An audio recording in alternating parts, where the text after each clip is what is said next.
안녕하세요. 김호준입니다. 지난 주말 의사협회가 대한문 앞에서 문재인 케어에 반대하는 집회를 가졌습니다. 결국 병원 수입과 직결되는 의료, 수가 문제죠. 민항기 조종사들이 파업을 하면 귀족 파업이라는 비판 여론이 있습니다. 하지만 노동에 적합한 대가를 요구할 권리는 누구에게나 있는 거죠. 생존권이 중요하지 않은 직종은 없습니다. 의사협회가 하나의 이익단체로 자신들의 생존권을 위해 정부를 상대로 집단행동을 하는 것도 마찬가지입니다. 그들의 요구와 국민의료비 부담을 덜어주겠다는 정책적 목표 사이에 타협점을 찾아내는 건 정부의 숙제고 능력이죠. 제가 가진 물만은 그 비대위 구성입니다. 최대집 투쟁위원장은 박근혜 전 대통령 석방을 목표로 하는 태극기 혁명 국민운동본부 대표로 지난 10월 18일 대한문 집회 연설에서 촛불 시민을 종북, 좌익으로 매도했었죠. 또한 자유통일해방군의 현직 대표로 문재인 하야와 북한 폭격을 주장하고 있으며 의사협회 이름으로 배포한 소식지 만화 작가는 세월호 비하, 위안부 소녀상 비하로 문제가 된 작가였습니다. 집회에 참여한 인사들은 이 사실을 알고도 있나요? 모든 생존권 투쟁은 그 자체로 정치적이죠. 하지만 일베와 극우는 정상적인 정치의 범주에서 제외해야 하는 거 아닙니까? 김원준 생각이었습니다. 의사협회 집회 그 자체는 저는 문제가 없다고 생각하는데, 예. 예를 들어서 그 만화 작가는 SNS를 이런 식으로 하던 작가예요. 서울에서 가장 맛있는 돼지고기집이라 단원한다. 여기서 단원은 단언 아니냐. 이렇게. 그런 논란이 불거졌죠. 그게 아니다. 단원고라고. 단원고 학생들을 명백하죠. 비하한 거고. 세월호에 대한 비하는 뭐 이해도 많습니다. 소녀상에 대해서도 모플러, 소녀상에 들러서 모플러 화제가 되니까 뭐 돈가스집, 오뎅집, 우동집, 스시집 앞마다 세워라. 그리고 피자도 배달시켜주고 잘생긴 소녀상도 옆에 세워줘라. 뭐 이런 비아냥을 해서 크게 논란이 됐던 전형적인 일베 작가인데 그 의협이 소식지로 투쟁이가 소식지로 뿌린 만화가 이분이 그린 거예요. 예. 투쟁위원장도 성향은 뭐 말할 것도 없이 자유 들어간 단체들은 다 극우 선양을 의심해 봐야 된다. 저희가 몇 번이나 얘기했었는데 자유통일해방군 네, 대표입니다. 네, 해방까지 들어갔네요. 네. 단체명 아주 스펙타클하지 않습니까? 자유통일해방. 예. 여기서 이제 북한 폭격하라든지 문재인 하야라든지 박근혜를 석방하라든지 지금도 주장하고 있는 박사모 중에서도 아주 극렬 박사모죠. 예. 모든 조직을 자기의 이제 정치적, 극우적 정치색을 구현하는 도구로 활용하신 분인데 여기 이걸 알고서 투쟁위원장으로 한 건지. 예. 대정부 협상력을 높이는 게 아니라 정반대가 될 수 있다. 저는 그렇게 생각합니다. 자, 첫 번째 뉴스는 뭡니까? 네, 다스는 누구 겁니까? 라는 질문에 대해서요. 하나의 답이 나왔습니다. 이명박 전 대통령 집안에서 18년 동안 운전을 했던 인사의 이야기인데요. 다스는 이명박 전 대통령 거라는 겁니다. 해당 인사는 김종백 씨인데요. 이번 주 시사인 보도입니다. 김 씨는 1997년부터 2015년까지 이상은 회장의 운전기사였습니다. 요 사안은 저희가 이제 다음 주 월요일 주재 기자가 나와서 직접 자세히 얘기할 텐데 시사인 특종이니까 첫 번째로 소개하는군요. 굉장히 중요한 뉴스니까요. 중요한 뉴스이기도 하죠. 네. 왜냐하면은 과거 이제 정치인들 관련한 그 비위가 폭로되고 하는 것도 대부분 운전기사, 예, 운전기사가 사실은 굉장히 오랜 시간을 같이 하잖아요. 예, 그래서 이제 그쪽 통화라든가 더구나 이분은 18년간이나 집안일도 했었기 때문에 심부름. 네, 예. 집사 노릇을 했다라고 하는데요. 그래서 청와대를 오고 가는 데 있어서 메신저 역할도 했다고 합니다. 이분이 한 이야기 중에 제가 보기에 가장 중요한 것은 실제 실정법과 관련해서 다스 특검팀이 BBK 특검팀이 다스 비자금을 알고도 묻었다 이런 이야기는 여러 번 했는데 여기 관련된 이야기를 이분이 또 했어요. 그러니까 특검이 다스의 조사 나오는 거를 알고 있었고 예, 압수수색할 것을. 예, 날짜까지 알고 있었다라는 예, 겁니다. 그 직전에 트럭 세대 분량 서류를 직전에 파기했다 이런 이야기. 또 대통령 되기 전에도 다스에 대한 보고를 누가 특정해서 보고를 했고, 이명박 전 대통령에게. 그리고, 청와대에 있을 때도, 신학수 감사와 이모 감사가, 청와대 민정수석실, 다스 담당자의 BBK 관련 보고를 하는 걸 본인이 봤다. 이건 전원이 아니고 본인이 봤다는 겁니다. 시간, 장소가 특정되어 있기 때문에 굉장히 구체적인 진술들이 많습니다. 운전기사만이 할 수 있는 이야기들이죠. 직접 운전해서 갔기 때문에. 그리고 보고를 봤다는 거죠. 또 이번 주 시사인을 보시면요. 이 운전기사뿐만이 아니라 이명박 전 대통령을 운전했던 사람이 운전기사의 또 다른 인터뷰도 실려 있는데요. 운전기사 두 번을 인터뷰했더라고요. 그 운전기사 잡기가 쉽지 않은데 주준이는 악마예요. 열심히 취재하고 있습니다. 자, 그리고 JTBC도, 지금, 다스 관련해서는 뉴스공장과 JTBC가 사실은 거의. 시사인이 또 같이 하고 있는데요. 네, 시사인. 네. 띄워줄게요. 이렇게 빼놓으시길래 깜짝 놀랐습니다. 네, 시사인이 소스를 가져오죠. 조진우 기자가. 자, 보도를 계속하고 있는데 어제 재밌는 보도 하나 나왔습니다. JTBC에서. 네, 또 다스와 관련된 소식들이 있는데요. 이명박 전 대통령의 선거에서 다스 직원들이 조직적으로 동원된 정황이 있다라는 겁니다. 1996년에 서울 종로 국회의원 선거, 2002년 서울시장 선거에서 다스 직원 십수 명이 동원됐다라는 복수의 증언을 확보했다는 건데요. 선거에 동원된 직원들의 급여도 다스에서 나갔다라고 합니다. 다스 취재가 왜 다른 곳에서 잘 안 나오냐면 굉장히 어려워요. 왜냐하면 벌써 5년 전 특검을 받았고 그때 문제가 되는 건 다 털었단 말이죠. 다 털었는지는 하지만 대다수가 털렸고 그러다 보니까 이 BBK 사건에 이런 건 10몇 년 전이고 5년 전에 이미 한번 특검을 받았던 곳이고 그리고 그때 대통령이 직접 커버를 했고 그러다 보니까 증거인멸이 굉장히 꼼꼼하게 잘 됐어요. 예를 들어 주진희 기자처럼 거의 10년 가까이 이 사안을 파고 있었다든가 그렇지 않으면은 새로운 사실 밝혀내기가 쉽지 않은 사안이다. 근데 이 JTBC가 어제 얘기한, 선거 때 다스 직원이 동원됐다. 다스의 주인도 아닌데, 게다가 그 급여는 다스에서 나갔다. 돈도 줬다라는 거죠. 이게 이제 실정법만 따지면 선거법 위반이지만 이제 공소시효는 그건 다 됐고, 중요한 건 그 실정법 위반 부분이 아니라, 선거법 위반 부분이 아니라, 이랬다는 얘기는 이제 다스 실소유주를 또 한 번 드러내는 정황인 거죠. 실소유주가 되면, 도곡동 땅의 주인이 되기도 하고, 그리고 BBK 주인이 되기도 하고, 동시에, 그렇다면 옵셔널 벤처스의 주가 조작에 최소한 공범이 되는 건데, 그 실소유주가. 이건 공소시효가 나왔어요. 그리고 이제 120억 비자금 관련해서도 공소시효가 2월 말까지 남아있고. 네, 얼마 안 남았습니다. 요 사안들은 급여가 다스에서 나갔다. 이 자체가 중요한 게 아니라, 이런 공소시효가 남아있는 범죄의 정황 증거가 될 수 있는, 증인들이 될 수 있는 사안들인 거죠. 그리고 이제 더 재미있는 뉴스는 자서전 얘기도 나왔어요. JTBC에서. 네, 그렇죠. 좀 깨알 같은 뉴스인데요. 이명박 전 대통령의 자서전인 신화는 없다라고 있습니다. 95년에 발간됐는데 당대 베스트셀러였거든요. 그런데 당시에 다스가 나서서 대량으로 구매했다라는 겁니다. 저는 특히 재밌었던 증언이요. 다스 관계자에 따르면 직원들이 이 책에 이명박 대통령 사인을 대신했다라는 건데요. 이게 책이 너무 많아서 직원들이 차에다가 뒀을 정도였다라는 거고요. 남은 책들은 경주 지역에 무료로 나눠줬다라고 합니다. 왜 안 그랬겠어요. 이거보다 더 재밌는 뉴스는 그 뉴스가 나올 때가 됐는데 2011년에 대통령 퇴임 직전에 영문 자서전이 나왔어요. 그때 이명박 전 대통령. 근데 이제 영문 자서전이 나왔으니까 아마존 서점에 서평, 리뷰가 있었지 않겠습니까? 초반에는 저는 이걸 실시간으로 봤었는데 초반에는 대략 40여 개의 댓글이 있었습니다. 네. 기사를 찾아보면 정확한 개수 나올 텐데 제가 기억하기로는. 그 중에 35개가 빵점이에요. 별 하나밖에 줄 수 없기 때문에 별 없는 게 아니라 사실상 빵점이죠. 근데 한 달 후에 별 5개가 120여 개가 붙습니다. 갑자기. 별 4개가 한 20, 30개 붙고. 근데 이 별 5개라는 건 감동을 받았다는 거잖아요.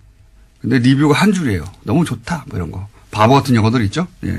댓글 부대가 확실하다. 당시 아마존 서평란에 댓글 부대가 진출했다. 지금 다시 가서 한번 확인해 보고 싶네요. 여전히 그게 있는지요. 그리고 그 별 5개 준 한 줄짜리 댓글, 그러니까 리뷰를 쓴 사람들은 다 그게 첫 리뷰였어요. 가입하고, 예. 대량 가입해서 대량 리뷰를 썼다. 예. 그랬던 적이 있습니다.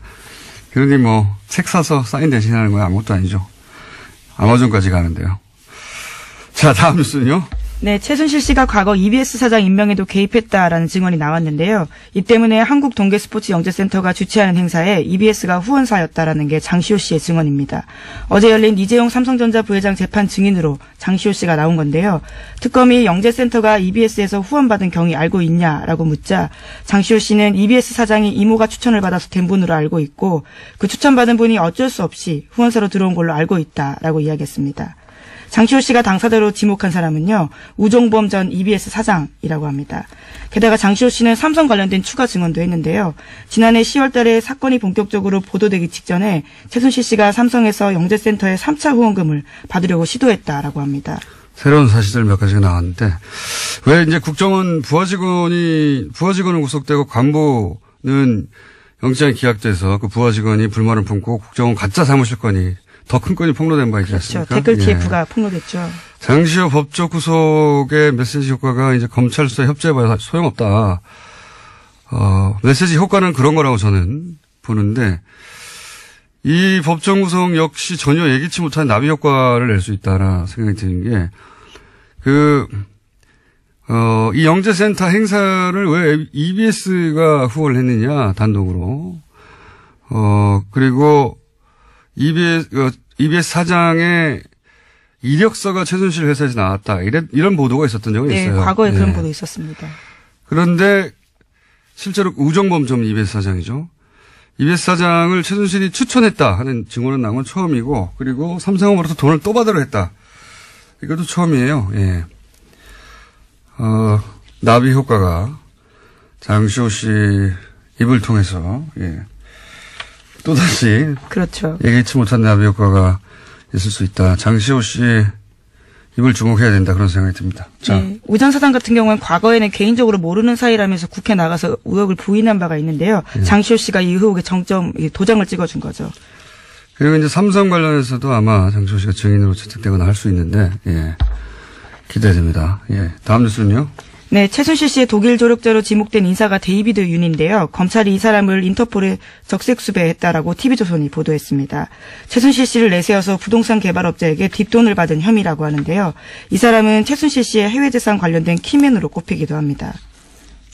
요거는 국내에서 국내 개발업자와 3억을 나누고 성공보수 50억을 약속받고 하는 그런 혐의인데 이분은 이제 오래전부터 최순실 사태 초기부터 독일에서의 재산 은닉 그렇죠. 관련해서 키맨이다. 안홍구 총장도 계속 주장을 했었고 그런데 이제 독일이 아니라 한국에서 이분이 거의 독일에서 평생 사신 분인데 한국의 개발업자와 성공보수 50억을 놓고 이야기 나눌 만한 그런 커리어가 없어요. 그런데 이제 최순실 씨가 그 뒤에 혹은 최순실을 팔아서 둘 중에 하나죠. 아마도 독일 은닉 재산 수사의 출발점이 될 수도 있겠다. 근데 지금 독일에서 안 돌아오고 있으니까요. 네, 그 고소인 진술도 검찰이 확보했는데요. 그 과정에서 여러 차례 최순실 씨를 언급하면서 담당 공무원에게 힘써줄 수 있다라는 이야기를 했다고 합니다. 그러면서 국토부 관계자들과 접촉한 정황도 있다라고 합니다. 최순실 씨가 실세인 걸 알고 있었던 거죠. 독일 은닉 재산의 출발점이 될 수 있기 때문에 이분은 소재가 확인되기가 어려울 것 같다. 저는 그렇게 생각이 되고. 현재 여권은 무효화시켰다라고 합니다. 검찰에서요. 아니면 독일에만 있으면 되니까요. 그리고 EU가 내에만 있어도 되니까. 안홍구 총장님 독일 가겠네요 또. 자, 다음 뉴스는요. 네, 우병우 전 민정수석이 출판문학계 블랙리스트에도 관여했다라는 한국일보 보도인데요. 서울중앙지검 국정원 수사팀은 어제 우 전 수석에 대해서 사전구속영장 청구했습니다. 그런데 여기에요. 과학계 불법 사찰뿐만 아니라 출판문학의 사찰 내용까지 포함됐다라고 합니다. 우 전 수석은 지난해 7월 달에 한국출판문화산업진흥원이 발표했던 세종도서와 관련해서요. 소위 좌편향으로 분류되는 도서와 저자들을 사찰하고 검열하도록 국정원을 독려했다라고 합니다. 당시 세종도서에는 윤희상 평전과 세월호 참사를 다룬 서적 등이 포함됐다라고 합니다. 이 정도 되면 네. 관여 안 한 게 뭐냐 이렇게 물어야 돼요. 안 한 게 없어요. 출판까지 참. 이 영장까지 기각이 되면 저는 이번에는 영장 판사들이 중요한 시험대에 올랐다 이렇게 봅니다. 이 영장까지 기각되느냐. 3차 이 영장까지 이번이 세 번째입니다. 예, 기각되면 3차까지 영장이 신청된 경우도 제가 들어본 적 없는 것 같은데 후폭풍이 상당할 것이다. 시험대 올라오는 것 같습니다. 이정열 판사가 또 예, 출연이 예정된 사안이고요. 다음 뉴스는 뭔가요? 네, 박근혜 정부 청와대에 대한 국정원의 특수활동비 상납에서 최경환 의원이 개입한 정황을 검찰이 포착했다고 SBS가 보도했는데요. 최 의원이 국정원에 청와대 상납금을 늘려달라고 요구했다라는 겁니다. 남재준 전 원장 때 매달 5천만이었던 청와대 상납금이 이병기 전 원장 때 1억 원으로 그러니까 2배 뛰거든요. 그런데 여기 배경에는 최경환 의원이 있었다라는 겁니다. 본인 1억 받은 거 외에 청와대에 상납했던 돈을 2배로 늘린 것도 최경환 의원의 역할이었다 하는 게 검찰 주장이네요. 예. 근데 재밌는 게 지금 현역 의원이고 지금 예, 그렇죠. 국회가 또 예, 회기 중이거든요. 예, 회기 중에는 불체포 특권이 있어요. 그래서 이제 국회에서 과반 출석의 과반 동의로 그렇죠. 이 체포 동의안이 통과돼야 되는데 통상의 상황이라면 이제 자유한국당이 결사 반대할 텐데, 근데 이제 정권이 탄압한다면서 굉장히 큰 소재를 쓰겠죠. 근데 지금은 이제 홍준표 대표의 이제 친박 청산에 도움이 되는 사안이거든요. 그래서 불체포 동의안에 대한 자유한국당의 스탠스가 어떻게 될 것인지 매우 재밌는 관전 포인트입니다. 네. 네, 게다가 오늘도 원내대표 선거가 있어서 당이 어떤 식으로 재편될지가 정해질 것으로 보입니다. 자, 약 2분 정도 저희가 브리핑 시간이 남았습니다. 다음 뉴스는 짧게 하죠. 네, 박주원 국민의당 최고위원 관련된 소식도 계속 전해드리고 있는데요. 오늘 아침 경향신문에도 새로운 보도가 있습니다. 2006년 초 주성영 전 한나라당 의원에게 제보한 정보가 DJ 비자금 의혹만이 아니다라는 건데요. 당시 열린우리당 정동영, 문희상, 유시민 의원 관련된 정보도 있었다라는 겁니다. 그 근거는요, 주 전 의원의 보좌관으로 근무했던 기익 씨의 인터뷰입니다. 그러니까요. 이게 이제 주 전 의원뿐만 아니라 주 전 의원도 박주원 위원회, 국민의당 위원, 최고위원회 주장을 반박했고, 박주원 의원의 주장대로라면 사실은 주 전 의원은 박주원 의원 편을 들었어야 되는데 반박을 했고, 이번에는 그 보좌관도 나와서 주 전 의원의 주장을 뒷받침하고 있으니까 박주원 위원은 이제 본인이 녹취록이 있다는 거잖아요. 네, 어제 JTBC 나와서 그런 주장을 했는데요. 네. 수요일 내로 풀겠다라고 네. 했습니다. 바로 풀어도 되실 텐데. 불리한 상황이고, 예. 논리적으로만 따지자면 박주원 의원이 이기기 힘든 상황인 것 같은데요. 예. 자, 요 사안은 저희가 3부에서도 추가적으로 잠깐 다룰 예정이고요. 제목 정도 얘기하면 끝날 것 같습니다. 하나 정도 더. 아, 그런가요? 그럼 트럼프 소식과 뉴스공장 소식이 있는데요. 뉴스공장 소식을 좀 먼저 전해드리겠습니다. 뉴스공장 소식이요? 네, 뉴스공장이 또 하나의 기록을 세웠다라고 하는데요. 지난 주말에 팟캐스트 누적 다운로드 수 10억 건을 돌파했다라고 합니다. 아, 1년 좀 넘는 기간 동안요? 예. 두 자릿수에 이어서요. 이번엔 10억 다운로드 돌파했다라고 합니다. 저기 뭐랄까요? TBS 사장님 하청 브리핑 같은데요? 예. 아니, 뭐 굉장히 뉴스 가치가 있다고 생각해서요. 10억 돌파. 예. 그러면 기념으로 저희가 선물을 받겠습니다. 네? 누구한테요? 보통은 이런 행사를 이제 청취자 여러분들을 향한 선물을 주는데, 예. 저희는 이제 얼마나 좋냐, 이런 방송이 있어져서 선물을 받기로 하겠습니다. 고기 선물이 들어올 것 같은 느낌이 드는데요. 자, 트럼프 소식은 뭡니까? 예, 성폭력 피해 고발 운동이 미투와 관련된 소식은 전해드린 바가 있는데요. 이와 관련해서 트럼프 대통령도 미투에 고발을 당했다라는 겁니다. 아, 성추행. 네, 과거에 성추행을 당했다라고요. 여성들이 기자회견을 해서요. 미 의회 관련 조사를 공식 요구했다라고 합니다. 대선 기간 때도 그런 이야기 있었는데 이번에는 이제 미투 해시태그 운동, 성폭력 당했다는 여성들이 이제 스스로 커밍아웃하는 자기 입을 열기 시작한 그런 건데요. 해시태그 운동에 이분들 다 참여해서 의회 요청했다.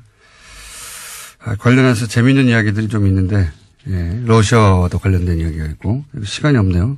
재밌는데, 다음 시간 내일 하는 걸로. 예. 여기까지 하겠습니다. 시사인의 김은지였습니다. 감사합니다.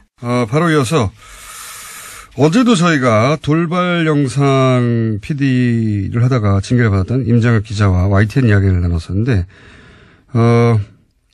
일반 기자의 입장을 들어봤고, 오늘은 노조 관련 얘기가 어제도 많이 나와서, 예. YTN, 언론노조 YTN 지부의 박진수 위원장 전화 연결해서 이야기 좀 나눠보겠습니다. 안녕하십니까? 네, 안녕하십니까? 네, 어제 기본적인 분위기 이야기는 나눴는데 왜 최남수 사장 내정자를 사내에서 반대하느냐 이야기는 나눴는데 이제 노조 관련해서는 이제 노조 대표가 아니다 보니까 답하기 어렵다 하셔가지고 저희가 보완 인터뷰를 하겠습니다. 자, 예. 비대 체제로 전환했다. YTN이 이게 무슨 의미입니까? 뭐가 달라지나요? 예, 정식 명칭 비상대책위원회고요. 네. YTN 산맥이 이 체제 전환이라는 건 결국 회사가 위기라고 저희는 판단한 겁니다. 네. 지난 부적격자인 최남수 사장 내정을 막고 사내 적폐 세력들의 퇴진 없이는 더 이상 방법이 없다. 따라서 이를 위해서 구성원들과 함께 요구하고 주장하고 같이 힘을 모으겠다. 간단히 말하면 이제 총력투쟁하겠다. 이 뜻으로 보시면 되고요. 이것이 YTN 바로 세우기를 위해서 불가피한 선택이라는 것이 저희들의 판단이고 구성원들의 요구입니다. 게다가 MBC에서는 이제 그 사장이 선임됐고 KBS도 이제 이사 한 분이 아마도 해임이 될 것 같으니까 예. 여야 숫자가 바뀌어서 KBS 문제도 일단락이 될 것 같은데요. 길이 보이는데 그런데 YTN에서 어제도 그 임장혁 기자가 잠깐 얘기하긴 했습니다만 노조의 공식 입장을 듣고 싶은데 최남수 사장 내정자를 반대하는 이유는 뭔가요? 크게 이제 두 가지로 설명드릴 수 있겠는데요. 첫 번째는 저희가 이명박근혜 정권 9년 동안 언론장악을 가장 고통받았던 언론사 아니겠습니까? 이런 곳의 사장의 최우선 과제는 이 구체제, 따라서 이 적폐 청산을 어떻게 실행할 의지가 있는가와 변화와 계획을 할 수 있는가 이 부분입니다. 그러나 이 최남수 내정자 입후보 때부터 저희는 반대했던 것이 이분이 YTN에 어려울 때 계속 두 번이나 뛰쳐나갔고 또 소위 이제 저희는 탈영맹이라고 부르는데요. 탈영맹. 회사와 조직에 대한 이해가 없고 재건을 할 적임자가 아니라는 판단입니다. 결국 그렇기 때문에 청산도 변화와 개혁도 어렵다는 것이 이제 저희들의 생각이고요. 주장입니다. 또 하나는 이분의 과거 행적인데요. 이분이 그 머니투데이 MTN이라는 경제방송 시절에 보도본부장, 부사장, 사장까지 역임을 했어요. 네. 그런데 본부장 시절 지금 칼럼이 대거 확인되고 있는데요. 어제도 임장혁 기자가 말씀드렸지만 이명박 재산 헌납 발표에 위대한 부자의 아름다운 선행이라고 한다든가 예. 하대강을 잘 마무리해서 자전거도로 연결되는 것이 꿈만 같다고 이렇게 얘기를 한다든가 꿈만 같다. 그리고 허위사실로 밝혀진 노무현 논두렁식의 이런 걸 조롱한다든가 도저히 개혁 인사라고도 볼 수 없고 그리고 촛불 항쟁의 결과물로 나타나는 리더인지 납득이 안 간다는 거죠. 그리고 그 칼럼 쓴 시기가 공교롭게도 그 YTN 제일 이명박 정부한테 유린당하고 힘들 때 어제 그 임장혁 기자, 노종면 기자 이런 분이 불법 체포당하고 예. 제일 고초 심할 때였어요. 이건 기자들이 체포됐었죠 그때. 아예 YTN 예, 체포됐었죠. 예, 그런 상황이었기 때문에 이걸 정서적으로 우리가 과연 감당하고 이해하겠는가 이런 부분입니다. 노조에서는 그 9년간 최소한 3년 이상 보직을 맡았던 간부들은 보직 보류, 해임도 아니고, 보직 보류를 요청하고 있는 걸로 아는데, 이에 대해서 최남수 내정자의 입장을 들어보고 방향을 결정하겠다. 그게 네. 얼마 전에 보도였던 걸 기억하는데, 입장이 어떻게 나왔나요?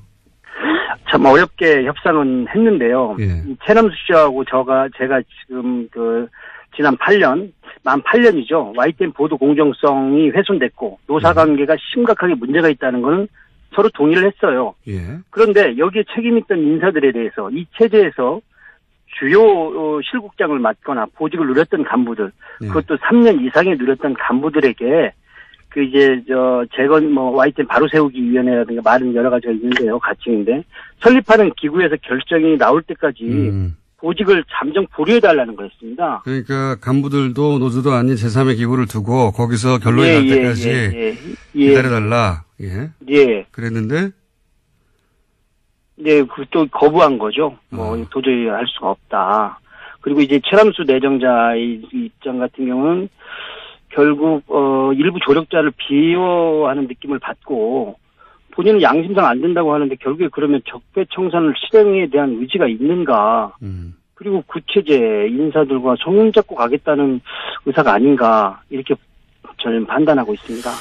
어제도 잠깐 제가 여쭤봤었는데 YTN은 보도 전문 채널이기 때문에 보도국장 자리가 굉장히 중요해서. 중요합니다. 예, 여기서 상징적인 노정면 기자가 보도국장 자리를 제안받았는데 거절했어요. 이것도 연결된 이야기입니까? 구체적으로 보도국장이 자리를 잡으면 이제 저희는 YTN의 이제 뉴스가 어떻게 만들어진지 모르니까.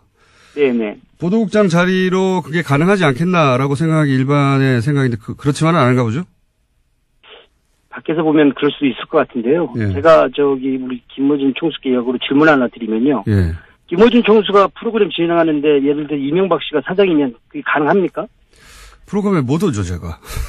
예, 그렇다는 거죠. 결국에 이 보도국 정상화와 YTN 정상화는 별개일 수 없다는 얘기입니다.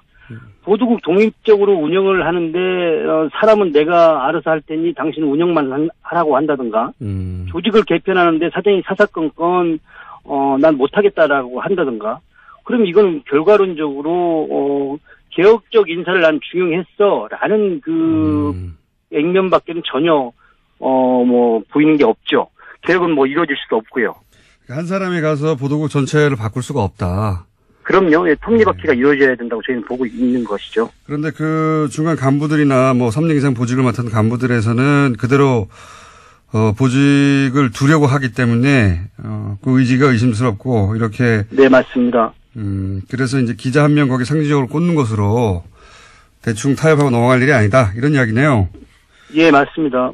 그러면 마지막 질문인데요. 예, 그러면 이제 비대위 체제로 바뀌어서 어떻게 하는 건가요? 지금 저희 입장에서는 모든 가능성을 열어놓고 지금 대응할 생각입니다. 이게 저희가 실제로 이명박 9년도 험난한 시절도 마다 않고 처절하게 공정방송을 위해 싸웠던 사업장 아니겠습니까? 최남수 내정자가 들어온다는 것은 곧 공정방송이나 적폐청산, 변화개혁도 저희는 못한다고 판단했고 선명적으로 선언한 입장입니다. 따라서 모든 가능성을 열어놓고 이 부분에 초점을 가할 생각이고요.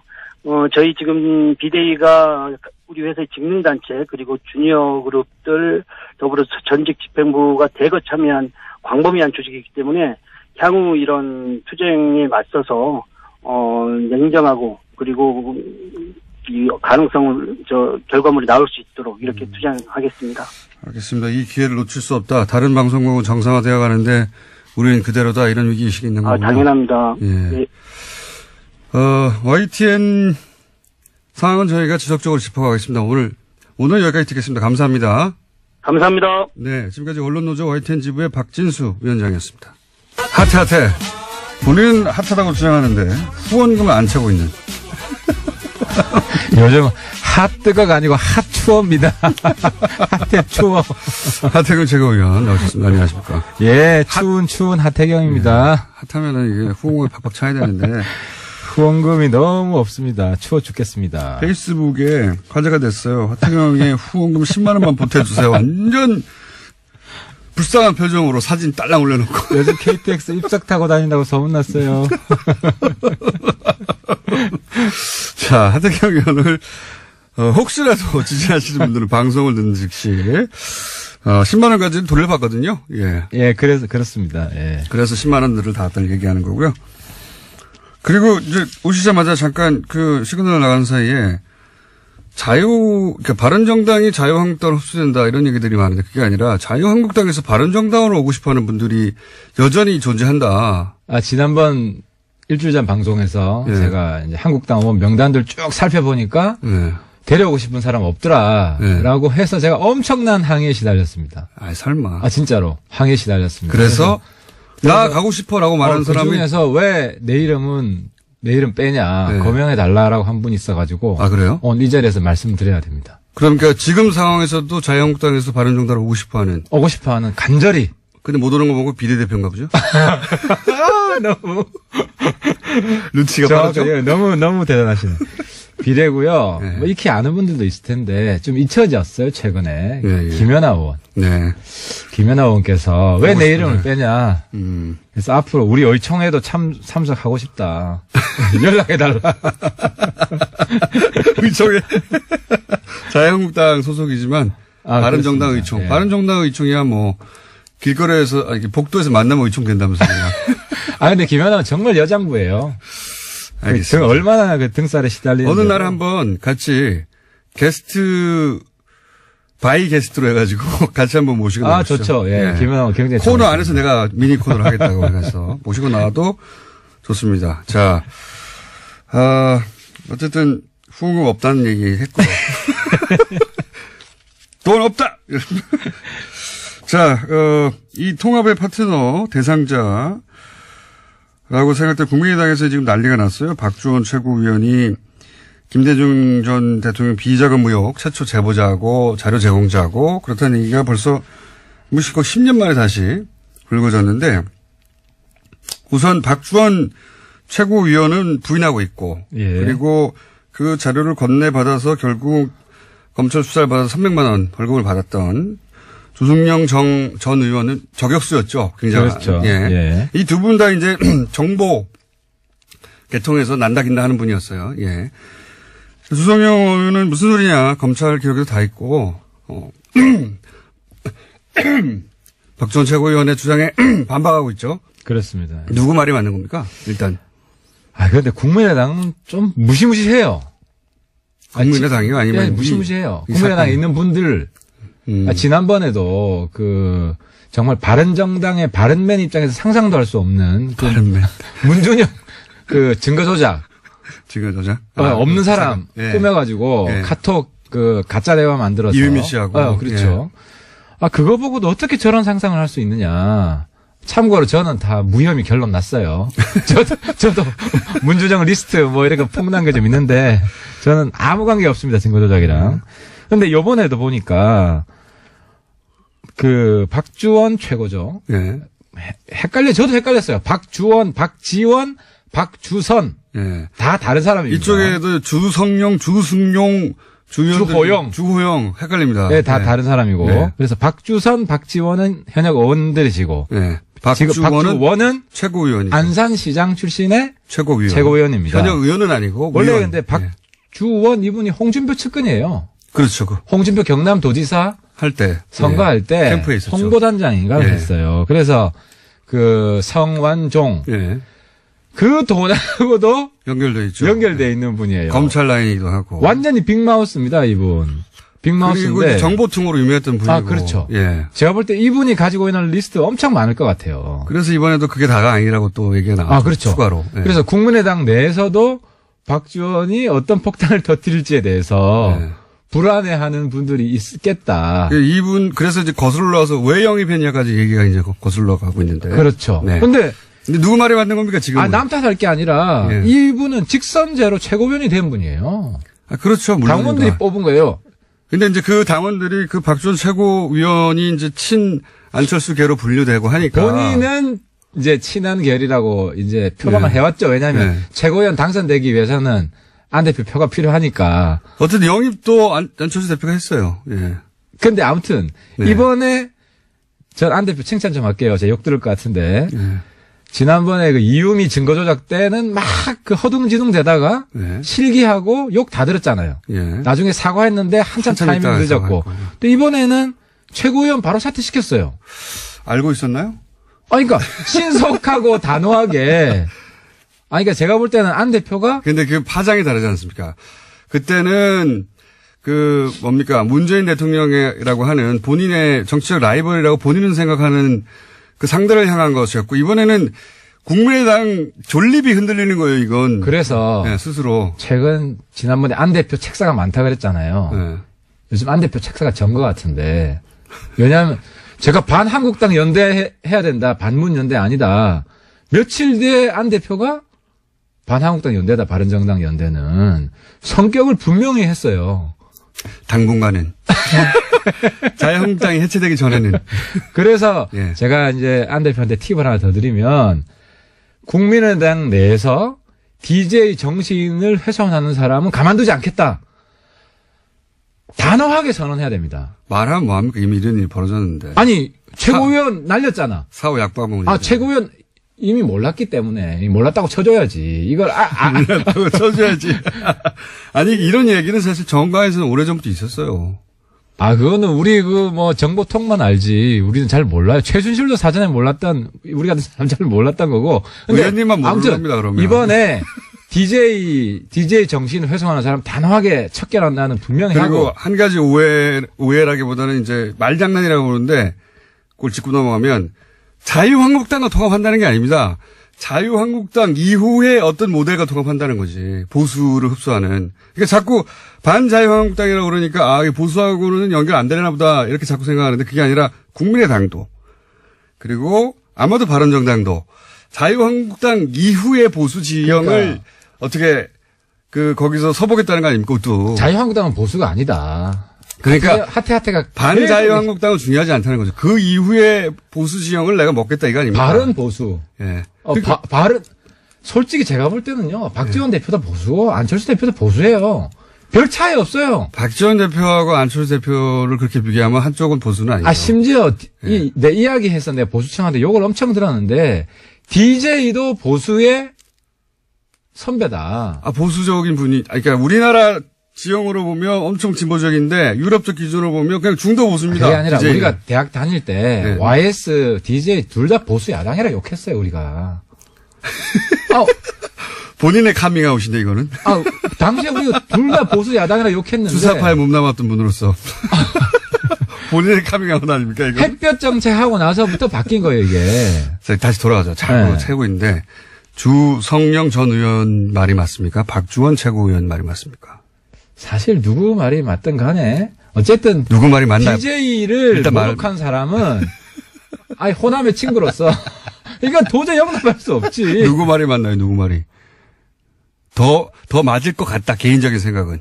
지금 아무래도 주성영 대표 쪽에 말이 맞겠죠. 굉장히 어렵게 얘기해요. 이 사건으로 가장 이득을 보는 쪽은 누굽니까? 안철수계 혹은 반통합파. 저는 안철수 대표, 박지원 둘 다 이득을 본다고 봅니다. 왜냐하면 박지원 대표는 단호하게 이 문제를 지적을 처음에 한 사람으로서 호남을 대변하고 있다는 이미지를 얻었고 안철수 대표도 신속하게 단호하게 최고위원 사퇴를 시킴으로써 안초딩에서 이제 안중딩 정도로 올랐다. 근데 초반에는 또 이것이 이제 음모론의 일부 있을 수 있다는 식의 뉘앙스로 말했기 때문에 맨 처음에는 욕을 먹었어요, 사실은. 처음에 작전은 그랬던 것 같아요. 네. 이 건을 꺼내면 안 대표가 또 과거처럼 제대로 대응을 못하고 우왕좌왕 하다가 박지원하고 일종의 결탁한, 박지원을 도와주는 이런 식으로 몰 수 있지 않을까. 꺼내면이라는 건 꺼낸 주체가 누구라고 보시는 겁니까, 그러면? 그럼 반통합파가 꺼냈다? 통합, 반통합이라기보다는 이건 좀 애매해요. 그러니까 누가 꺼냈잖아요. 작전 실패 제가 볼 때는. 실패한 작전이에요, 이거는. 실패한 작전이요? 이게 통합, 반통합으로 갈 수가 없어요. 왜냐하면 안 대표가 박지원을 옹호해야지 통합, 반통합으로 가는데. 옹호할 수는 없죠, 누구도. 그런데 이제 단호했다는 거지, 신속하고. 근데 이미 벌써 사람들, 대중의 머릿속에는, 저쪽, 소위 이제 통합파는 그런 인물 일색이다. 사실이든 아니든 간에 그런 이미지가 바뀌었기 때문에 타격은 입었죠.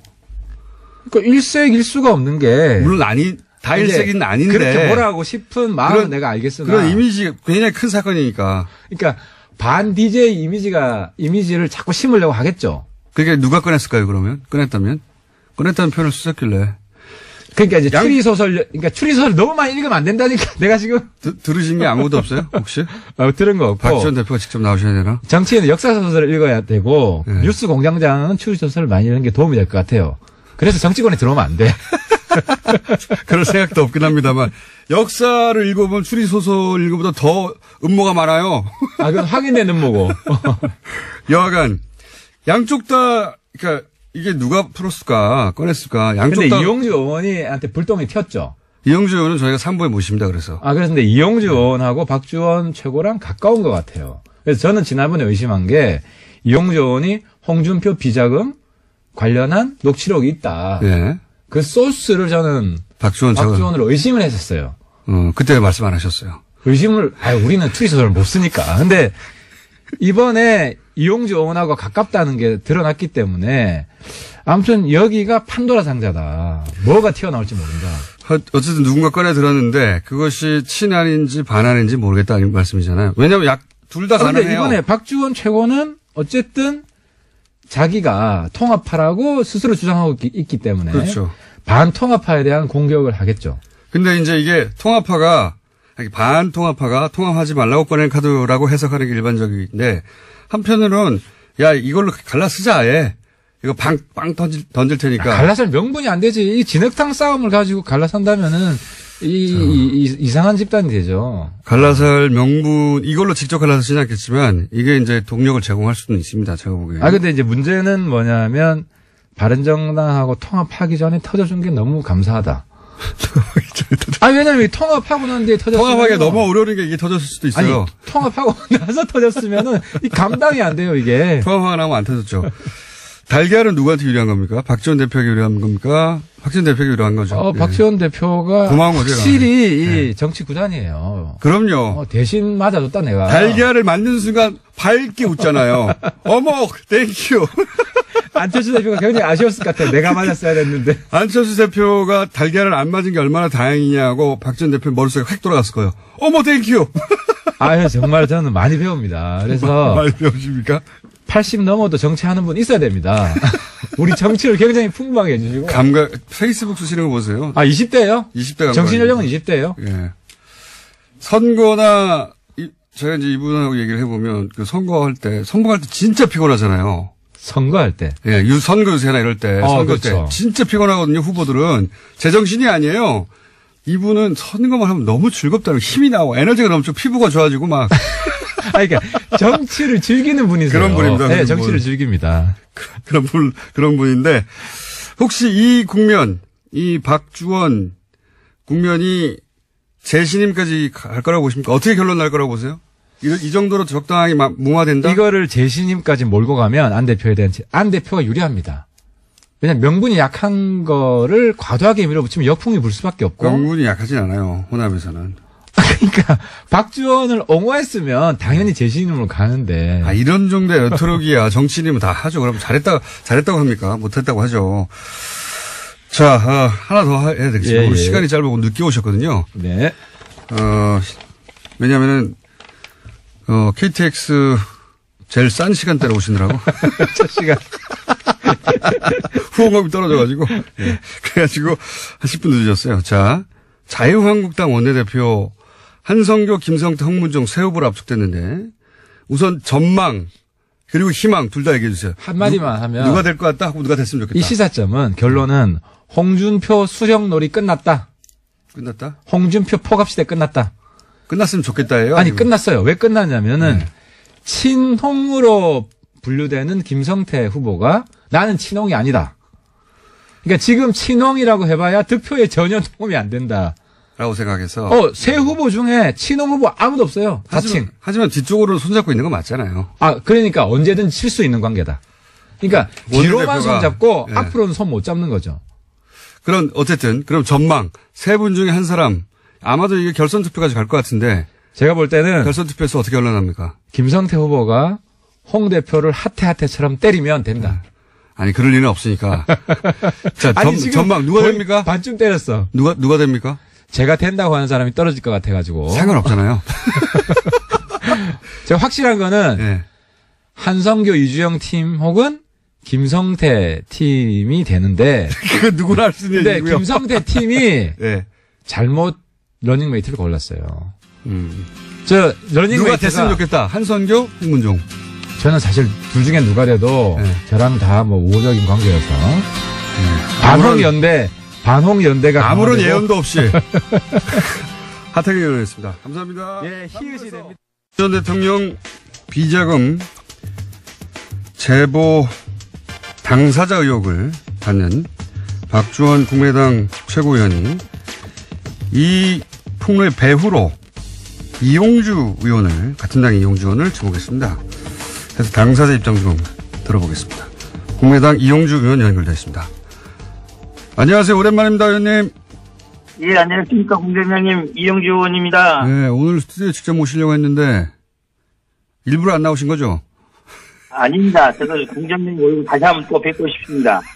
조만간 다시 나가도록 하겠습니다. 조만간 스튜디오에 나와서, 예, 그동안 못한 이야기 좀 나누시고, 오늘은 이 주제를 한정해서, 박주원 최고위원이, 의원님을 지목을 했어요. 이번 폭로 배우다. 뭐, 직접적으로 배우라는 표현을 쓰지 않았지만, 애들러서 사실상 배우로 지목했는데, 이 배우 지목에 대해서 어떻게 반론하시겠습니까? 간단히 말씀드리면은, 번지수를 잘못 짚었다라고 말씀드리겠습니다. 지금 김대중 전 대통령 비자금 의혹 관련 보도가 지난주 금요일 날, 새벽에 경향신문 단독 보도 기사로 났지 않습니까? 네. 이게는 음모론의 근거로 죄를 지목했다는 것은 경향신문 보도에 내가 관련이 되어 있다, 뭐 그런 취지 정도로 주장이 되는데, 네. 저는 그 보도 내용과 전혀 무관하고, 관련 기자들하고도 통화도 해본 적도 없습니다. 저뿐만 아니라 호남 중진들도 하다 보니까 경향신문 보도 과정에 전혀 관련이 없다는 내용을 들었습니다. 예, 그렇다고 한다면은 음모론의 배우로서 저를 지목하는 것은 사실과 다를 뿐만 아니라 근거도 없다, 이렇게 말씀드리겠습니다. 그 근거 중에 하나로 당시 판결물 주승용 또 이름도 헷갈리네요. 방금 전에 얘기했었는데 주 전 의원 판결문을 의원님이 요청했다, 이런 얘기가 있거든요. 이 판결문을 요청하신 게 이제 이 선우가 중요한데, 금요일 날 단독 보도 이후에 요청을 하신 건가요? 그건 뭐 객관적으로 확인이 되고요. 그전에 뭐 제가 이걸 뭐 요청할 리도 없고, 금요일 날 오전에 이미 언론에서 대대적으로 문제가 제기돼 있었고, 네. 거기에 대해서 박주원 최고위원께서 나름대로 자료를 준 거는 맞는데 김대중 대통령 자료라고 준 건 아니다, 이렇게 해명을 했지 않습니까? 네. 그래서 그 내용 중에 보면은 주성용 전 의원의 명예훼손 사건에 대한 판결이 있다는 것이 언급이 되어 있습니다. 네.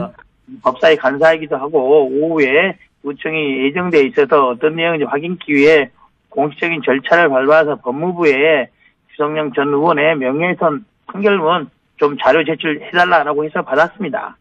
그렇게 그런 보도가 있은 이후에 오후에 의원총회가 있으니까 법사위 간사시니까 그 판결문을 공식적으로 요청해서 받은 것 뿐이지 그 자료를 미리 받아서 흔들었던 게 아니다, 이 말씀이시네요. 예. 그 판결문에는 어떻게 나와 있습니까? 이 관련해서.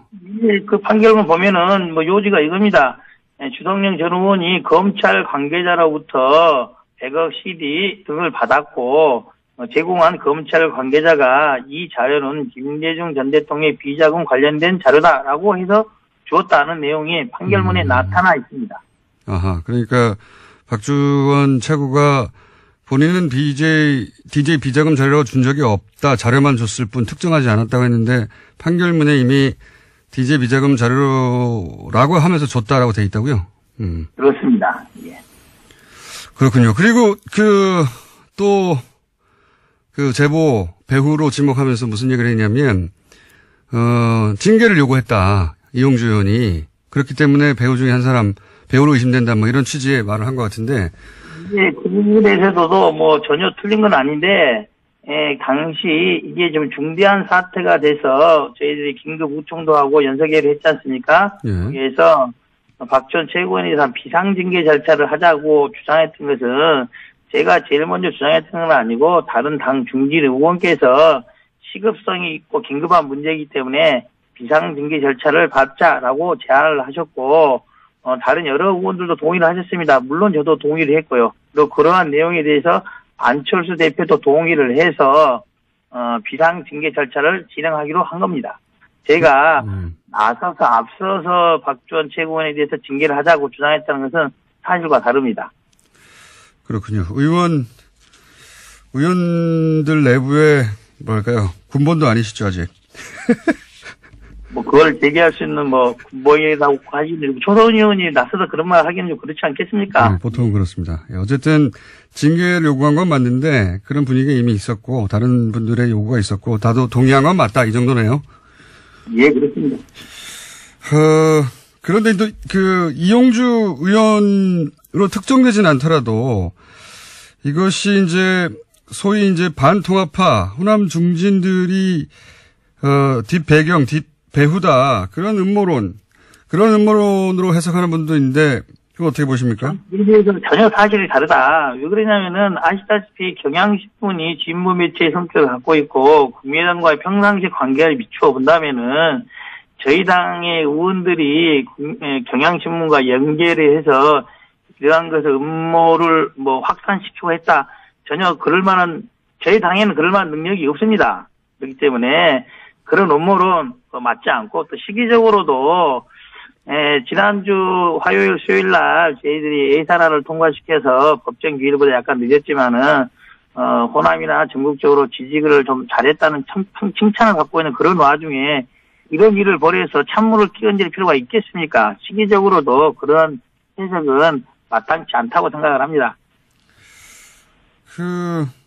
이렇게 생각할 수 있지 않습니까?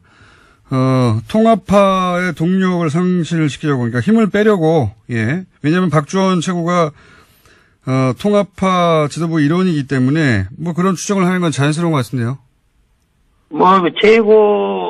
최고위원으로서 지도부에 있는 건 맞지만은, 통합을 주도하고 있는 게 박주원 최고위원이라고 보지는 않고, 실질적으로 통합에 대해서 뜻을 굳게 갖고 있는 것은 안철수 대표라고 봐야겠죠. 예. 네, 안철수 대표가 굳은 뜻을 갖고 있고 박주원 최고도 통합파가 맞기 때문에 지도부를 흔들기에는 좋은 소지 아닙니까? 그래서 이제 음모론이 나오는 것 같은데. 모르겠습니다. 이제 금요일 날 언론 보도 과정에는 관여되지 않은 것은 분명하고 그 이후의 대처에 있어서는 그런 생각을 할 수도 있을 것입니다. 이런 박주원 최고의 적절치 못한 이런 전력 등에 대해서 통합에 반대하는 사람들이 그런 것을 주제로 해서 공격을 하거나 하는 것은 가능하겠죠. 하지만은 그럴 목적으로 지난주 금요일 날 경향신문에 이런 의혹을 제기했다는 것은 어불성설입니다. 그러니까 애초 보도와 무관하고 애초 시작한 건 아닌데 이런 기회를 봐서 통합파를 흔들려고 하는 정치적 의도는 있을 수 있다. 하지만 선후가 다르다. 이런 말씀이시네요. 또. 그렇습니다. 이건 어떻게 보십니까? 이런 일이 벌어질 줄 알았다라고 이제 주장하는 분들도 있습니다. 안철수 대표 주변에 특히 통합파들이 주변에 누가 친이계다라고 표현은 하진 않지만 친이계 출신이 많아서 이게 바른정당과 통합에 적극적이다. 이렇게 해석하는 시각에 대해서는 어떻게 보십니까? 어떻게 보면은 박주원 최고위원조차도 얼마 전까지 최고위원 되기 전까지는 안철수 대표 계열로 분리되지 않았던 분이죠. 네. 이번에 최고위원이 된 이후에 안철수 대표의 통합론에 대해서 찬성을 하고 있는 그렇게 보는 게 적절할 것이고 시한파의 친이계 출신이 있다는 것은 맞겠지만은 많다고 이렇게 보기는 좀 어렵지 않나라는 생각을 합니다. 있다 정도까지만 많다도 사람마다 다른 거니까요. 두 사람만 있어도 국민의당에 왜 친이계가 있어 많다고 생각하실 수도 있고 여간 있다 정도? 예. 예, 그렇습니다. 예.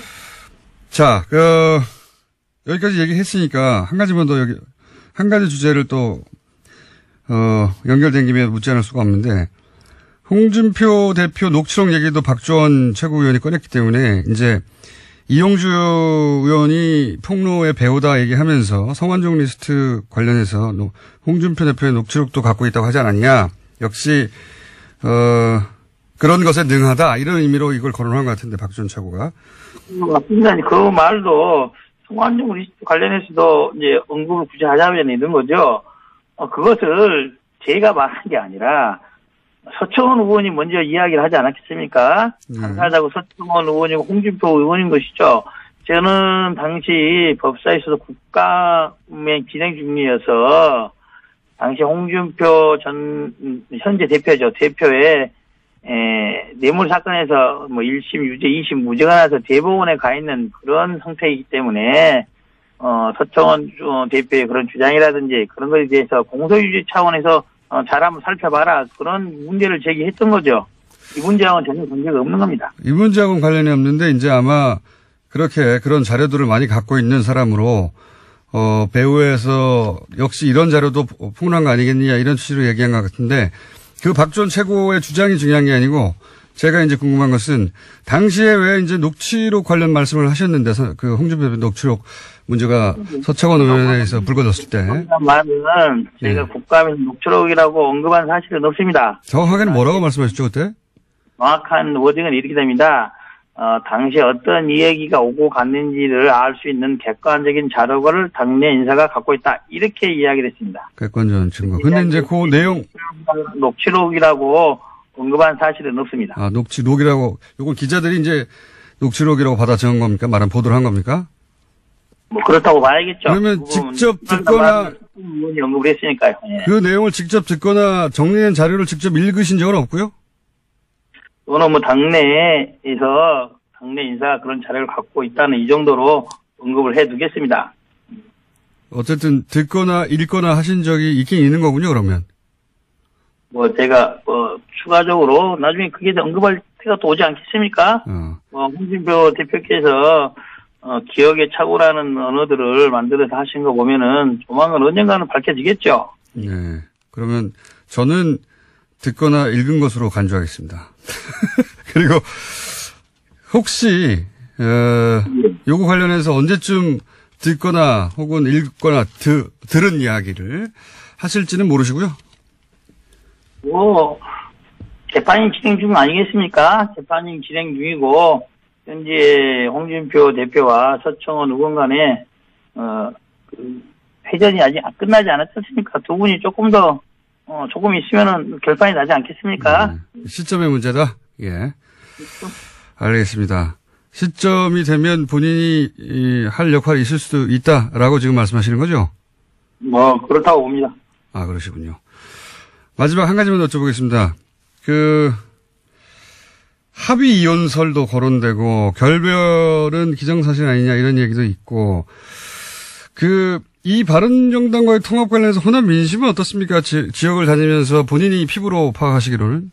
근데 바른정당과의 통합 문제에 대해서는 호남에서 찬반이 나뉘고 있는 것은 사실입니다. 네. 특히 바른정당과의 정책연대 그리고 선거연대로서 충분하다는 그런 의견이 당대당 통합까지 이뤄야 한다는 그런 의견보다는 더 많은 것으로 저는 보고 있습니다.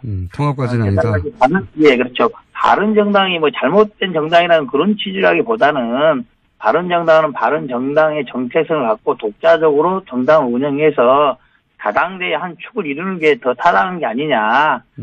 국민의당으로서 외연 확장이 필요하지만은 그것은 꼭 바른정당과의 당대당 통합만을 통해서 달성할 수 있는 건 아니다고 저는 보고 있습니다. 알겠습니다. 오늘 여기까지 하고요. 합의 이혼설은 저희가 박지원 전 대표에게 묻기로 하고요. 다음 시간에는 스튜디오에 꼭 나와주시길 바랍니다. 예. 예, 감사합니다. 네, 지금까지 국민의당 이용주 의원이었습니다. 11월 베트남 호치민 총영사관 인사에 최순실 씨가 개입했다는 현직 영사의 폭로. JTBC를 통해 보도됐죠. 기억하십니까? 당시 파장이 어마어마했고 최순실 게이트가 확실히 존재했다는 걸 입증하는 현직 공무원 최초의 증언이었는데요. 저희가 이분과 인터뷰하면서 향후 불이익을 당하면 다시 인터뷰하자고 했었습니다. 그런데 그 불이익을 당하고 있는 정황이 있어서 오늘 김재천 영사 직접 연결해 보겠습니다. 안녕하세요. 오랜만입니다, 영사님. 네, 오랜만입니다. 반갑습니다, 공당장님. 네, 예. 조만간 귀국하게 되신다는 얘기를, 명퇴를 하신다는 얘기를 저희가 전해 들어서 그 전에 현직에 계실 때 인터뷰를 하고 그리고 명퇴를 하시기 위해서 한국에 오시면 그때는 스튜디오에 직접 모시기로 긴 시간 예정해 두고 예약해 두고 우선 왜 이런 일이 벌어진지 오늘 간략히 한번 짚어보려고 합니다. JTBC 인터뷰 이후에 어떤 일들이 있었나요? 좀 간략하게 정리해 주시면. JTBC 인터뷰 이후에 외교부에서 감사가 왔고요. 네. 사실은 이제 세종학당이라고 저희 청년사관하고 이제 문화관광부 산하의 세종학당 재단하고 함께 최초 운영하는 표준 모델 세종학당이 이제 작년 12월에 오픈을 앞두고 있었는데. 세종학당이라는 사업을 준비하고 있었는데, 예.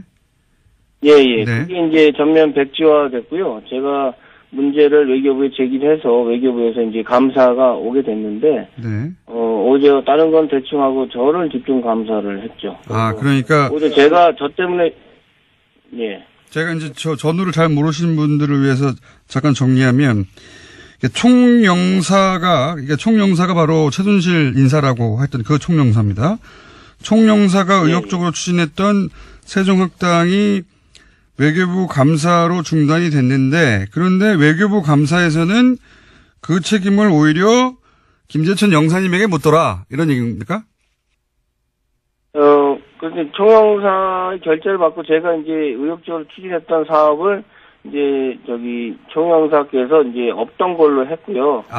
외교부에서 무관심하게 있었고, 거기에 대해서 제가 외교부에 지도 감독을 해달라고 했는데, 결국은 제가 저 때문에 이 세종학당이 안 되는 걸로 이제 그게 뒤집어 씌우는 결과가 돼서 저를 감사를 했죠.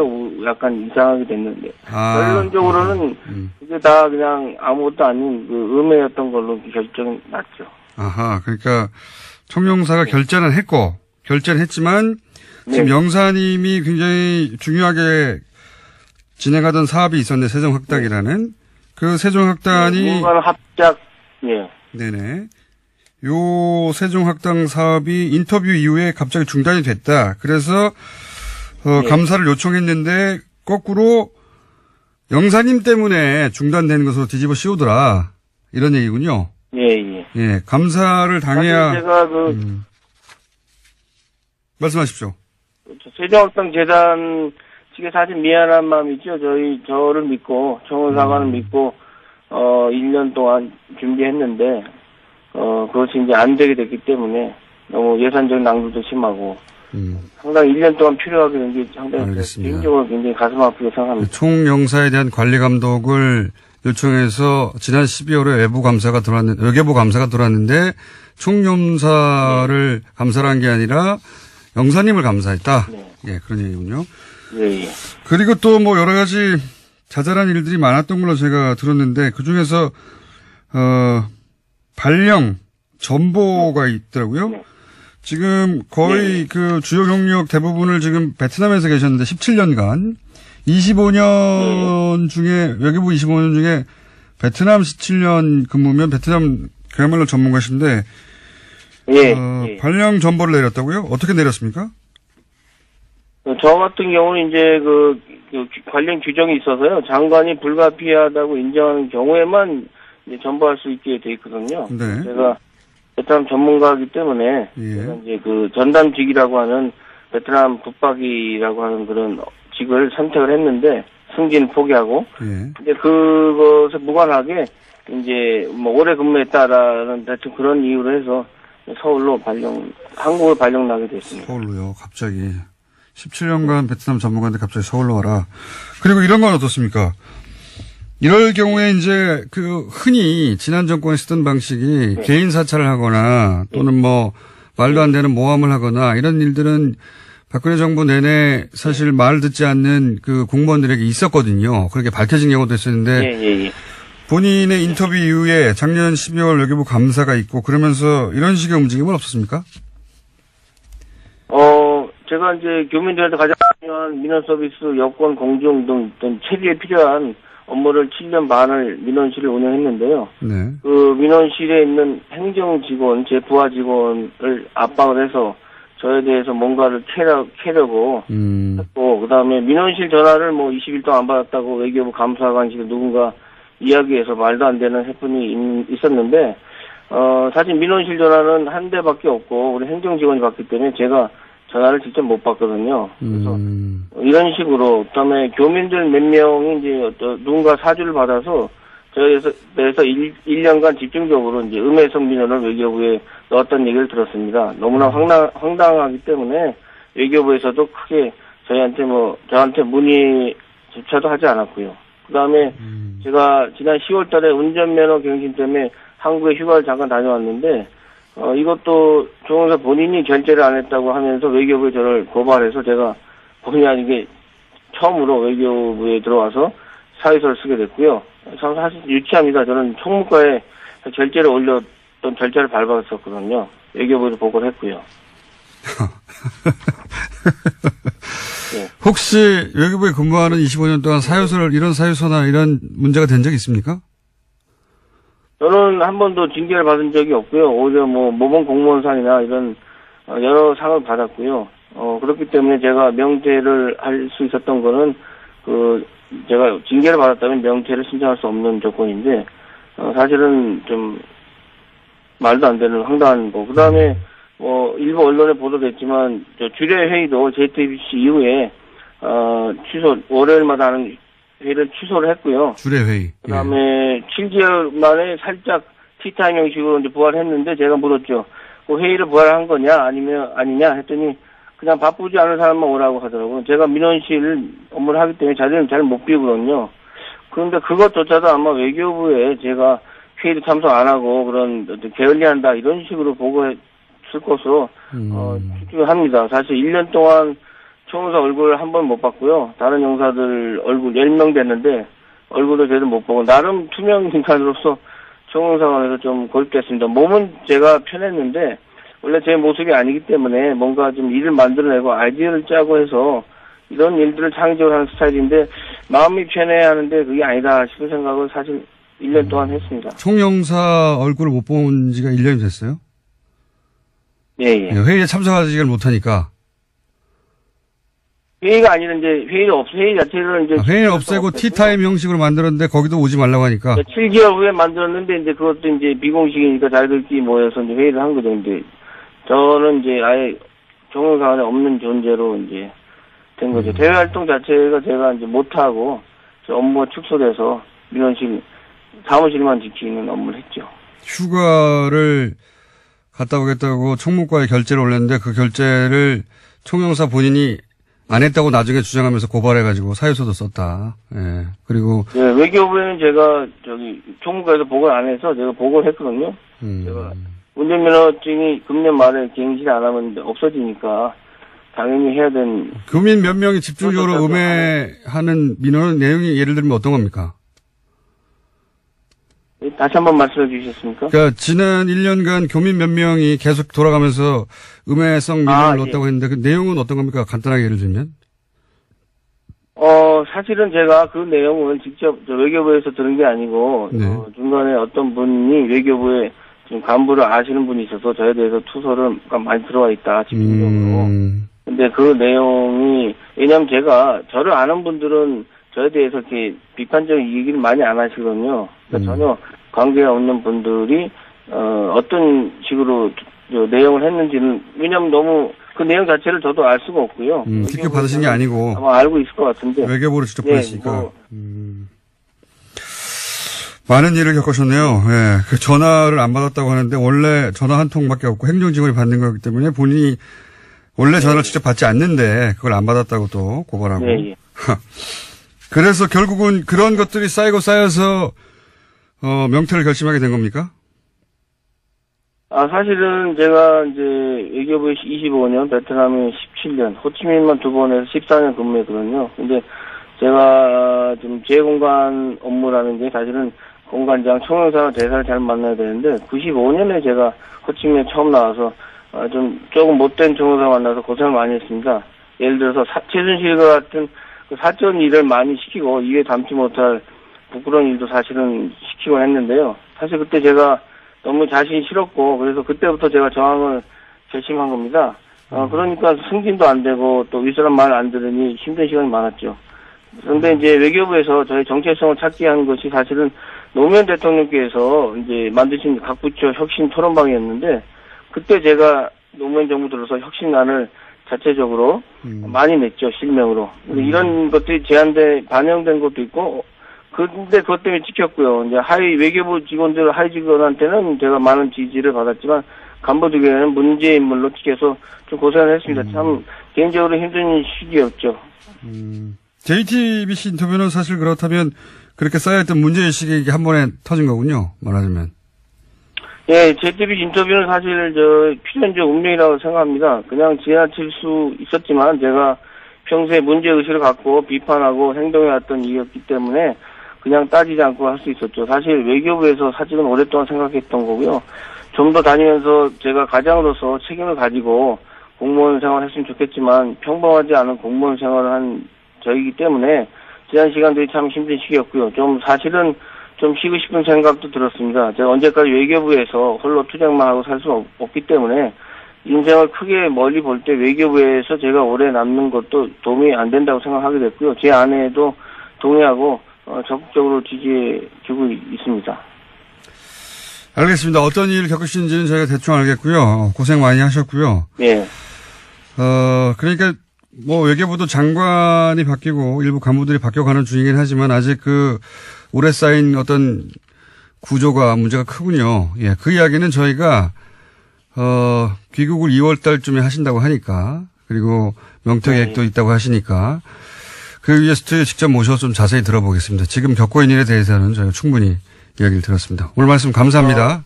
공장장님 제가 네. 잠깐만 한마디 해도 될까요? 한마디요? 예, 짧게. 여보세요? 예, 말씀하십시오. 예, 모든 것이 하루아침에 바뀌는 건 없다고 생각합니다.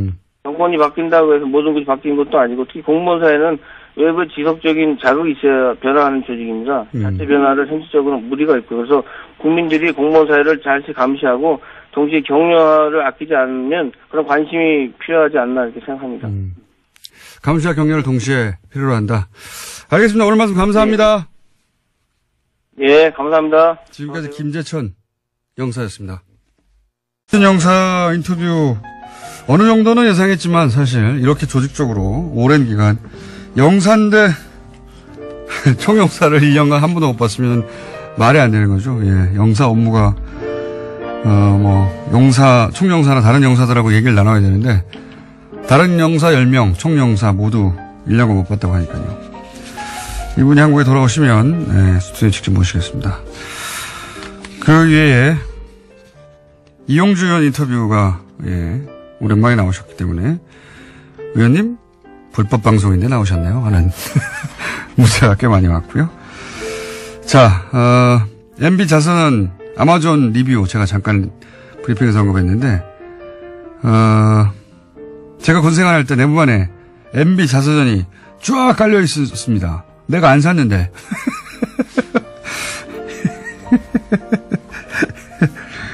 예. 공장장 오프닝 할 때 숨이 좀 차는 것 같은데 지각한 건가요? 살이 찐 건가요? 예. 살이 쪄서 그렇습니다.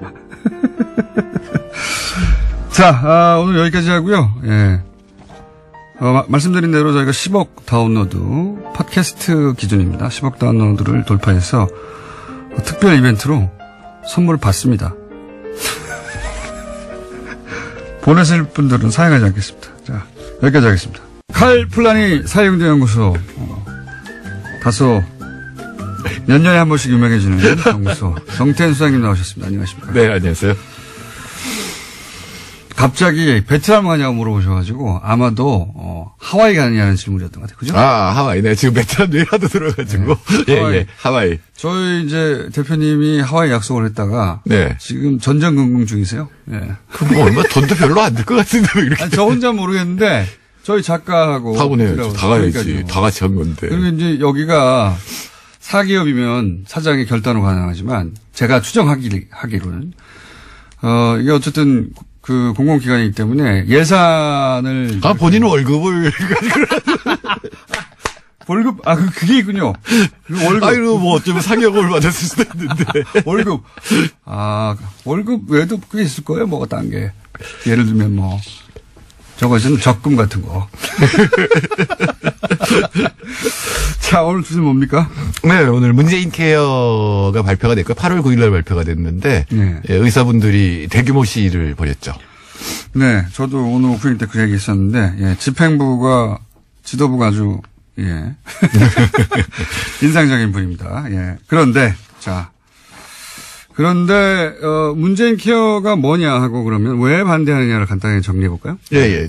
경제적인 관점에서. 용어를 조금 알아야 되는데 건강보험 보장성이란 말이 있어요. 그러니까 우리 보통 감기 걸려서 가면 한 3, 4천 원 내거든요. 네. 근데 그건 원래는 10,000원쯤 나왔다는 얘기예요. 그중에 6, 7천 원이 보험금이 나온 겁니다. 우리가 보험을 냈으니까.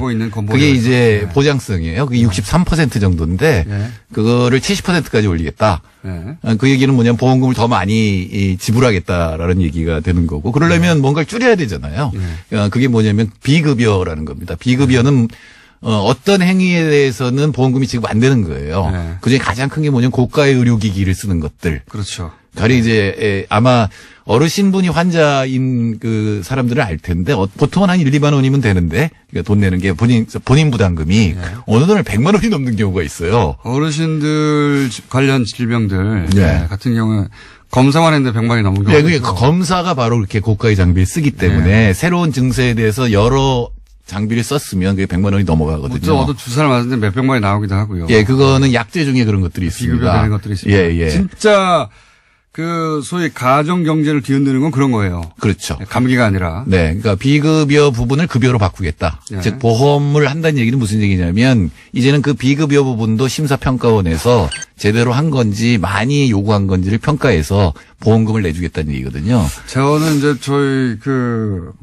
부모님이 중환자셔가지고 사실은 이 문재인 케어 지금 바뀌고 있는 비급여 부분을 급여로 바꾸고 있는 부분. 네네. 혜택을 크게 받고 있습니다. 엄청난 혜택입니다. 사실은 그 가족들한테. 그렇죠. 중환자가 있는 경우는 보통 우리나라는 적지만 미국은 대부분 파산해요. 맞습니다. 네. 네. 우리나라는 건강보험이 그걸 막아주고 있는데 중환자가 있거나 만성병을 앓고 있는 경우에 그 약이 예. 만약에 급여에 들어가지 못하면 엄청납니다. 예, 그러면 매일 먹어야 되는 약. 보통 우리가 감기약 뭐 몇천 원, 만 원, 비싸봐 2만 원 이랬잖아요. 예. 이런 거는 몇백만 원도 아니에요. 그렇죠. 그냥. 네, 그래서 그런 부분들을 급여로 바꿔서 보험금을 지급해서 이제 좀 안심하고 살 수 있도록 해주겠다라는 얘기죠. 몇백만 원을 그럼 몇 달에 몇백만 원보다 생각하시는 분들이 있는데 그게 아니라 주사 한 방에 몇백만 원. 네. 그리고 이게 이제 이런 부분들이 고가 장비를 너무 많이 갖게 하는 그런 경향도 있거든요. 근데 이제 의사분들의 항의도 일리가 있어요. 이거는 뭘 생각하면 되냐면 왜 홍준표 대표가 진주의료원 폐쇄했잖아요. 적자라고 폐쇄한 거잖아요. 근데 만약에 그런 비급여 부분을 늘리지 않으면 정상적으로 병원을 운영하면 적자가 날 수가 있어요. 그러니까 사적인 병원들은 이런 비급여 부분을 늘려서 적자를 메꾸는 거거든요. 근데 이제 비급여를 없애면 이제 병원이 적자가 된다. 그렇죠. 이런 얘기죠. 병원 입장에서는 이제 이 수가, 의료 수가, 결국은 이제 건보에서 얼마나 주느냐. 네네. 예, 달려 있는데, 이걸 갑자기 그 병원 입장에서 줄어들면 그 수익이 줄어드는 거죠. 예. 결국 수가 문제예요. 예, 그러니까 보통 이제 공공의료원에서는 그런 고가 장비가 없을 뿐더러 일부러 많이 그걸 갖다가 검사라 그러진 않을 거 아니에요. 예, 그러니까 이제 적자가 나는 거고, 그다음에 여태까지 메꿔왔는데 그 부분이 없어질 것 같으니까 이제 항의를 하니까 일리가 있는 거죠. 일리가 있는 부분이 있습니다. 예. 그래서 그 부분을 사실 적정 수가로 바꾸는 수가 제도를 바꿔서 적정 수가로 바꾸는 얘기를 해야 되는 거고. 문재인 대통령도 어제 그 얘기를 했죠. 네. 수가를 해야 한다는 얘기가 오래전부터 있었고요. 예. 네네. 그러니까 이게 이제 병원 입장에서는 보장해주는 급여 부분에 손해낸 거를 비급여 쪽에서 우리가 보전했었는데 이것도 줄여버리면 우리가 어떻게 하란 말이냐 이런 얘기거든요. 네네. 간단하게 말해서 수가 문제입니다. 수가, 수익 또는 뭐 의사 개개인을 보자면 생존권의 문제 뭐 이런 걸로 바라봐서. 사실은 정부하고 협상을 하고 조절해야 되는 부분이 맞긴 맞아요. 예. 예를 들어서 그 현장 집회에서의 집행부가 이상한 이력이 있다든가 요건 또 별개의 문제래요. 예, 근데 단순히 이제 수가를 이제 올리긴 올려야 되는데 그거로 해결될 문제만은 아닌 것이 요즘은 마을 의원에 가지를 않잖아요. 그러니까 바로 거기서 이제 이 뭐 증명서 같은 거 받아가지고 바로 이제 대형 병원으로 가잖아요. 그건 사실은 마을에 있는 의원들의 기능이 없어졌다는 얘기거든요. 그러니까 대형 병원 입장에서는 굉장히 환자가 많아질 수밖에 없고 그게 이제 불친절하고 짧은 의료 행위를 하게 되니까 그래서 마을 의원을 살리는 거 굉장히 중요하거든요. 그래서 마을 의원을 살리는 방법이 여러 가지가 있을 텐데 이제 그 의사들의 주장 중에 하나가 이렇게 다 보험으로 처리해 주면 전부 다 대학병원으로 온다 이거죠. 네, 그럴 수도 있죠. 네, 그럴 가능성도 있고 왜냐하면 너무 비싸서 못 가던 건데 싸지니까 이제 마을 의원 안 간다는 건데 뭐 그것 때문은 아닐 것 같고요. 그거가 이제 의료 전달 체계라고 전문 용어로 표현합니다. 별거 다 하시네. 잡지식은 깊이가 없어서 그렇죠. 알쓸신잡보다 많이 하시는 것 같은데. 내가 알쓸신잡을 자주 보진 않지만 한 번씩 보면 저 정도는 나도 할 수 있는데. 그렇죠. 네. 저도 할 수 있는데. 너무 부족한데 저거는? 그래서 방법 중에 하나가 이런 거죠. 영국의 경우에는 영국에 가면 외국인도 이 의원을 하나 지정하게 돼 있어요. 거기서 프랙티셔너라고 하는데 그런 게 주치의가 됩니다. 근데 이 주치의는 자기 의원에 등록한 환자 수에 따라서 수가를 받아요. 이걸 두당 수가제라고 합니다. 이제 우리나라도 이제 그런 제도를 쓸 수가 있는데 시험적으로 의료생협 같은 게 있잖아요. 근데 의료생협은 주로 예방 쪽에 더 신경을 쓰는 데고 그 조합원들은 사실은 등록된 환자들이잖아요. 그러면 이 환자 한 명당 1년에 얼마씩 주는 겁니다. 제가 안성의료생협에 가서 물어봤더니 1년에 2만 원만 줘도 훨씬 나은 진료를 할 수 있다. 그러니까 우리한테는 본격적으로 정착 안 된, 물론 뭐 영국의 의료 시스템에 대해서 비판하는 사람도 있긴 있어요. 근데 이건 주치의 제도죠. 예. 주치의 제도는 수입할 필요가 있다. 예, 그래 주치의 제도가 왜 필요하냐면 아까 검사를 해서 돈이 많이 나오는데 그건 당연한 것이 이 대형 병원에 있는 의사 나이에 대한 정보가 전혀 없잖아요. 저희 어렸을 때는 한 소아과에 우리 삼형제가 10년 이상 갔어요. 맞아요. 그런 게 있었죠. 그러면 그 의사는 우리에 대해서 다 알잖아요. 보면 알죠. 예, 그러면 쓸데없는 검사를 안 해도 된다고. 얼굴색만 보고. 예, 그렇죠. 그냥 가. 이런 것들 필요 없어. 그냥 뭐 먹었니? 그러니까 그런 어떤 정보들이 대형 병원으로 연결되게 하려면 그러니까 신뢰받는 마을 주치의 제도 이런 것들이 보완이 돼야 되겠죠. 저는 의사들이 습관 문제를 가지고 이제 이렇게 집단 행동을 하는 것에 대해서 의사들이 어차피 그 돈도 많이 버는 최상위 수익 계층인데 이런 거 하면 되느냐? 저는 그건 아니라고 보고요. 그 권리는 있는데, 근데 이 문제는 수가만의 문제가 아니다. 그렇죠. 여러 가지 사실은 의료제도라는 게 굉장히 어려운 것이. 정부 정책도 이게, 이렇게 해야 되는 거거든요. 네, 네. 맞습니다. 그러니까 여러 가지를 다 고쳐야 돼요. 그러니까 의료제도는 에로우라고 하는 유명한 경제학자가 시장 실패가 다 겹쳐 있다. 왜냐면은 정보의 비대칭성. 의사는 알지만 환자는 몰라요. 맞아요. 의사가 하라는 걸 환자가 거부할 수가 없어요. 소비자 선택이 없어요. 저 검사는 지금 단계에서는 불필요한 검사 아닙니까? 이거 수가 때문에 비급여와 관련돼 있는 거 아니에요? 이렇게 말할 환자가 누가 있어요? 지금 청와대 비서관으로 가 있는 이진석 서울대 병원 의사가 부인이 임신을 해서 병원을 갔대요. 근데 자기가 옆에서 보기에는 이거 쓸데없는 진료 같은데 말을 못 하겠더래요. 못하죠. 함부로 의사한테 밑보일까봐. 의사조차도. 예, 그런 정보의 비대칭성 이런 것 때문에 이제 심평원이라는 걸 둬서 제3자가 이제 그걸 평가하게 하는 거잖아요.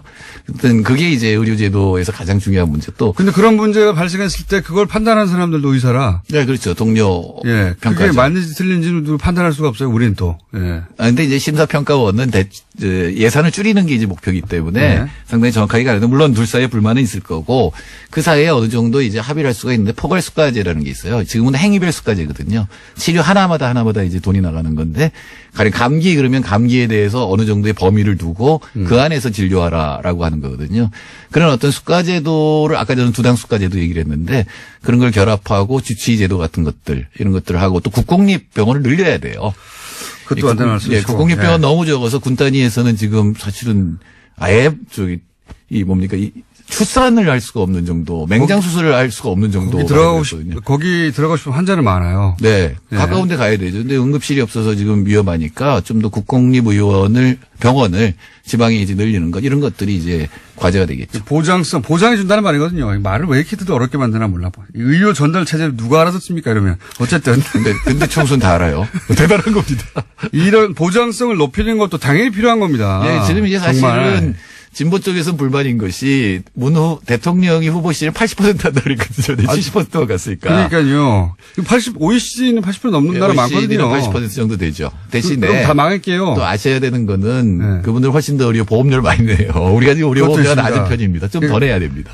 의료보험료 조정해야 되고 수가도 조정해야 되고 보장성도 높여야 되고 그다음 말씀하신 새로운 주치제도나 새로운 제도 들여와야 되고 사실은 종합적으로 할 게 되게 많아요. 네. 이제는 의사분들하고 공무원도 있고 그다음에 시민들이 있잖아요. 환자들. 이분들이 모여서 가장 적합한 방법이 뭘까를 좀 토론하고 합의점을 찾아야 될 때가 된 거죠. 저도 의사협회가 정치적 압박을 하는 것도 중요한데 또 한편으로는 테이블에 앉아서 이걸 본격적으로 의논을 해야 한다. 그런 생각이 듭니다. 그런 타이밍이다. 네, 의사분들한테 제가 부탁하고 싶은 거는 뭐만 나오면 사회주의래요. 그 얘기 좀 안 했으면 좋겠어요.